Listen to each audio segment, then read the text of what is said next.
글로벌 패권 경쟁을 펼칠 때에는 뭐 싸우면 싸움만 하고 아니면 화해하면 화해만 한다, 이렇게 이분법적으로 보기는 힘든 것 같습니다. 너무 부정적으로 볼 영역은 아니다라고 봅니다. 2021년도에 우리나라 기업들이요 정말로 실적을 잘 냈거든요.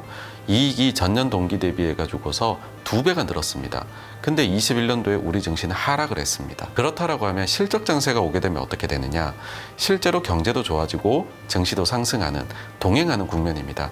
그리고 그 장세로 넘어가고 있는 지금 초입이다. 실적 장세로 나아가는 준비를 끝마쳤다라고 생각을 합니다. 그런 실적 장세를 이끌어 나갈 기업들은 그 전부터 조금씩 이제 그 실적이 좀 좋아질 수 있는, 그러니까 소위 말해서 좀 건전한 모습을 보이거든요.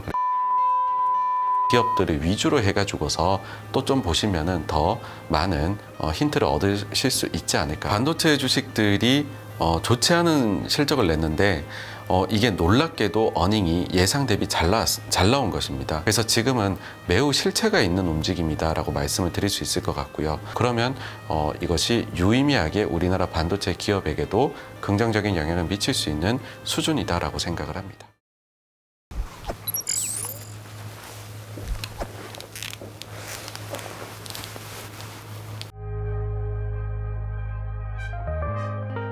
중국이 작년 3월, 4월 달에 상해 대봉쇄를 하면서 중국에서 이제 그 수입을 상당히 많이 줄였었거든요.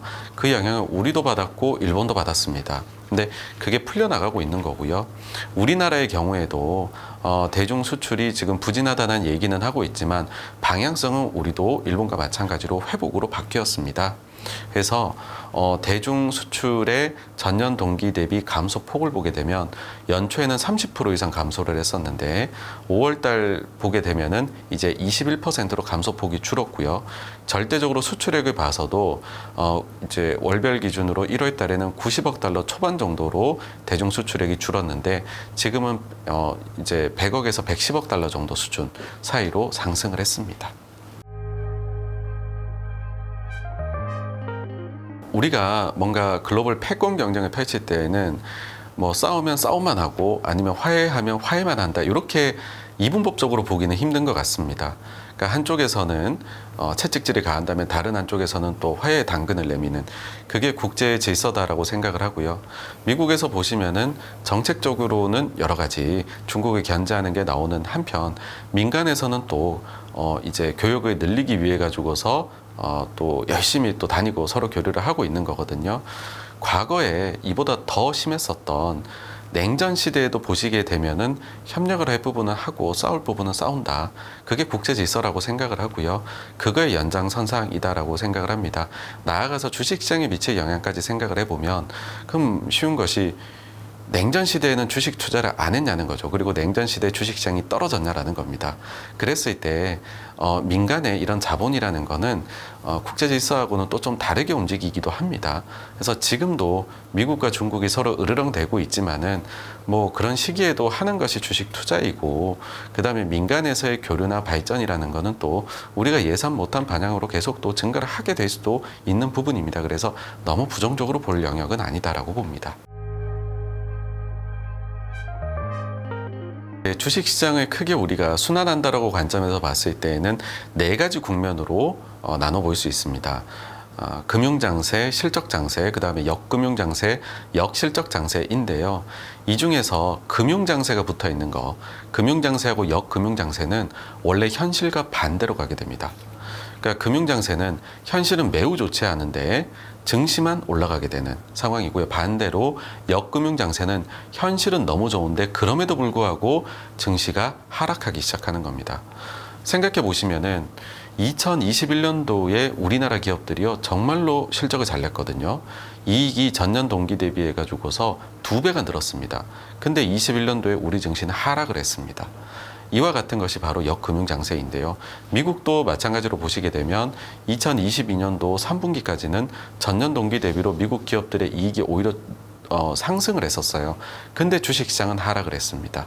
마찬가지로 정반대로 보시면 됩니다. 지금은 상황은 정말로 안 좋은 게 많이 이야기가 나오는데 증시는 어느샌가 바닥을 잡고 상승을 하게 되는 그런 금융장세라고 볼 수 있습니다. 그래서 그때 나타나는 아주 전형적인 현상이다.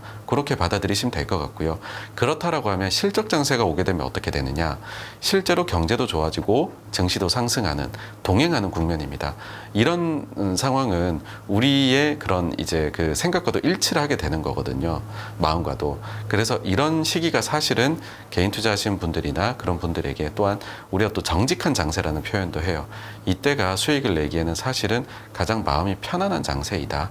그리고 그 장세로 넘어가고 있는 지금 초입이다. 그렇게 생각을 합니다.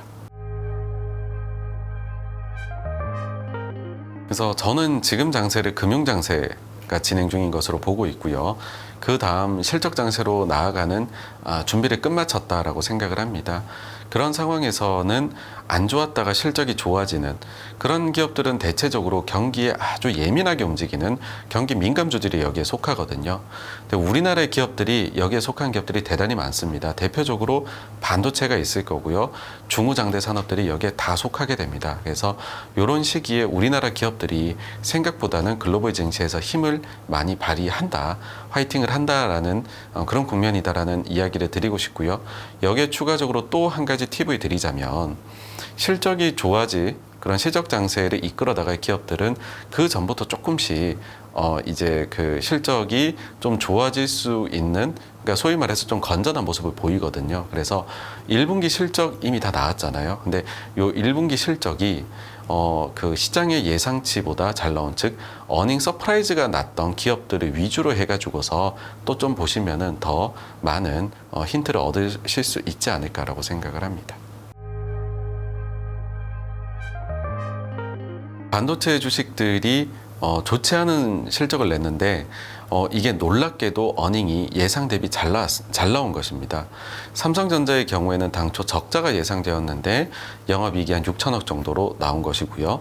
그 다음에 하이닉스의 경우에는 4조대 적자가 예상됐는데 3조대의 적자가 나왔습니다. 그러니까 우리가 흔히 그런 얘기 하잖아요. 실적이 너무 잘 나왔는데도 왜 하락하지 할 때에는 기대치가 너무 높았어요. 반대로 적자가 났는데 왜 올라가요? 사실 기대치는 그보다 더 낮았거든요. 의 전형적인 예가 아닐까라고 생각이 됩니다.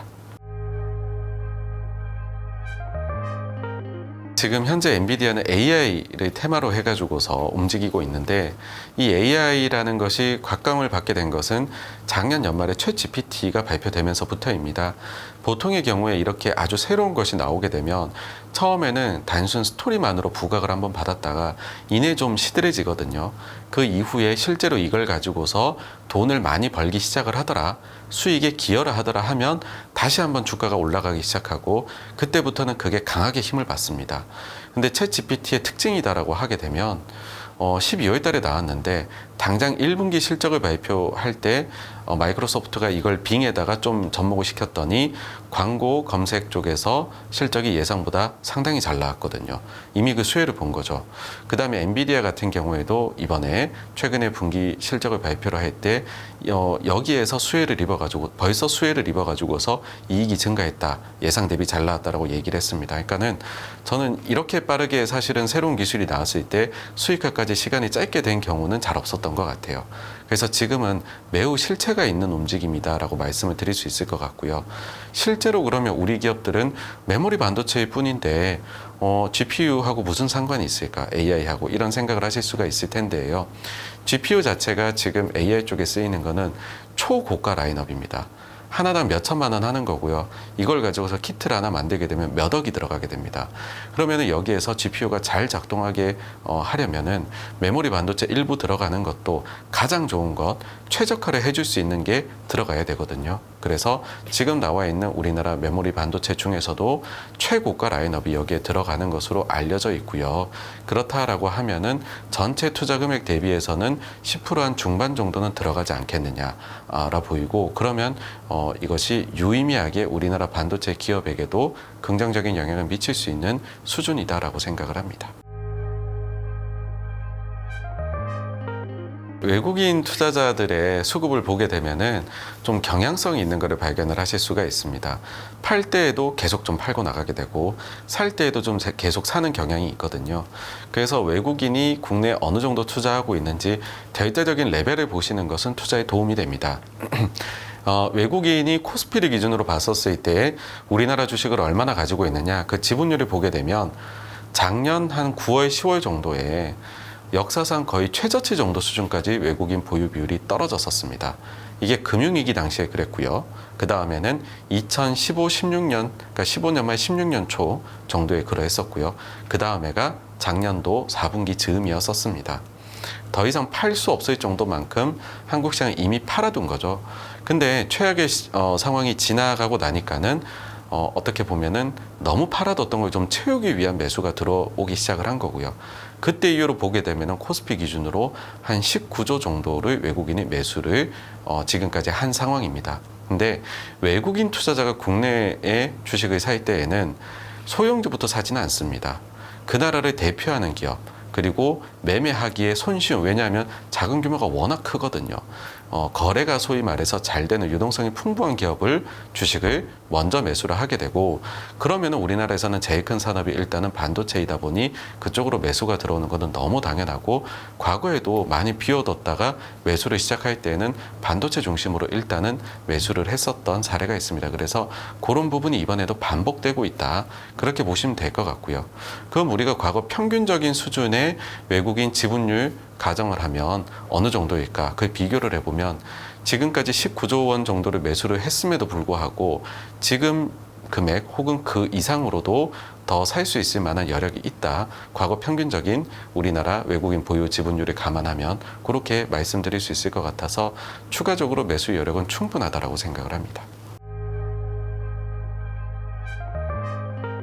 대표적으로 반도체 쪽에서 예를 들게 되면은 스마트폰이 나왔을 때가 그러했었고요. 또 한 가지는 데이터 센터에 대한 붐이 일었을 때가 그 같은 움직임이 나타났었다라고 보시면 될 것 같습니다. 그리고 지금 좀 이와 관련해 가지고서 시장의 관심을 추가적으로 끌고 있는 거는 로봇 쪽이 뭔가 개화되지 않을까. 그러니까 로봇은 아직까지는 제가 생각할 때는 완전 휴머노이드 관련된 그런 로봇 쪽은 아직은 관심 정도 영역이고 수익화 단계는 안 온 것 같아요. 그 다음 또 한 가지로는 IT 쪽에서는 웨어러블이 있겠죠. 뭐 XR이나 MR 뭐 이런 거 관련해 가지고서 이 또한 몇몇 업체가 하고 있기는 하지만은 제대로 이게 수익화까지 갔다라고 보기는 어려운데, 아마 이 부분은 뭐 글로벌 IT 대표 소비재 기업이 이와 관련해 가지고서 혁신적인 제품을 내놓아야 본격적으로 시장이 개화되지 않을까라고 생각을 합니다. 한국의 주식시장을 보시게 되면은 전체적으로는 작년 9월, 10월을 저점으로 해가지고서 반등이 교과서적으로 나타나고 있는 상황입니다.